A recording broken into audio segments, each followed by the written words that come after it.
All right, so let's kind of remind ourselves about fixed and variable inputs. We kind of covered this last chapter, but this is going to be important when we talk about profit maximization in both the short run and the long run. So in the short run, I'm going to use SR for the short run here. So this means SR for the short run. Some inputs or factors of production, same thing.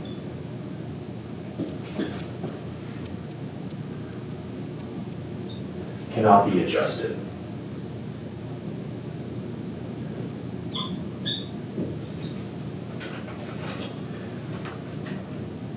These are called fixed inputs because they're fixed at some amount.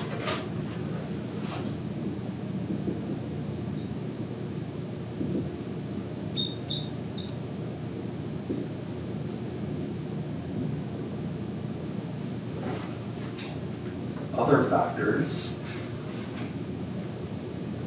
can be adjusted.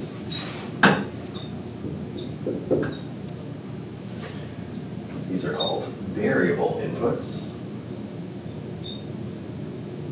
And so we get to choose how much of that input we want to use.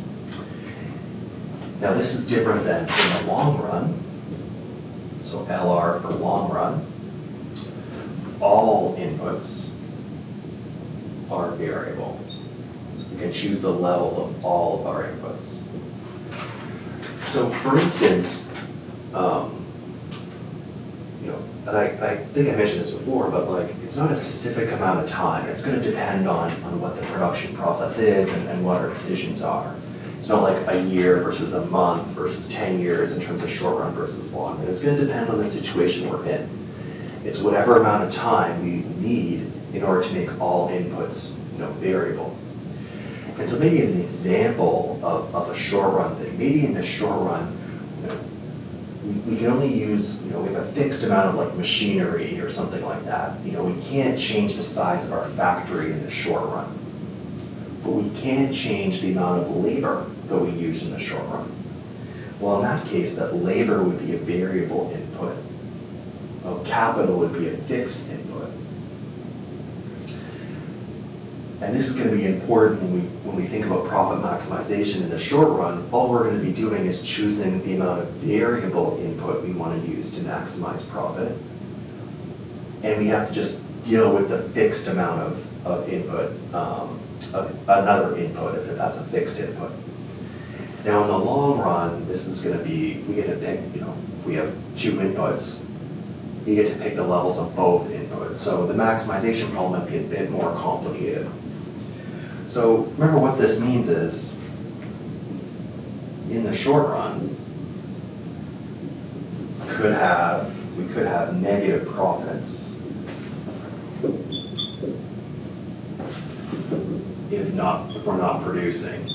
We could have negative profits anyway, but we could have negative profits when we're not producing, because we still have to pay for the fixed inputs. And hopefully we can remember this from last year when we kind of learned about the short run versus the long. Remember competitive firms in the short run, they could make positive economic profit, they could just break even, or they can make negative economic profit. This is kind of saying even if we're producing nothing, maybe our variable inputs are zero, so our cost of variable inputs are zero. We're not making anything, so we're not making any revenue, but we still have to pay for these fixed inputs, so we could be making a negative economic profit. Remember, economic profit isn't necessarily accounting profit either. We're not, in economic profit, we're including these implicit costs, but opportunity costs and stuff like that. Now, your book also talks about these kind of quasi-fixed costs. It gives lighting as an example. Whereas, if you're not producing anything, you want to turn off the lights in your factory and just leave it dark at all, 24 hours a day. But as soon as you start producing something, then your lights need to be on. And so it's kind of like this binary choice about whether you kind of light up your workplace or not. And no matter how much you're producing, you might need to put lights on in your entire building. We're going to kind of abstract. That's not really going to come up in any of the any of the maximization problems we see. We're going to really concentrate on kind of, in the short run, having two inputs where one's fixed and one's not. In the long run, we're going to kind of look at having, you know, two inputs and they're both variable, and we're going to pick out how much of each to use.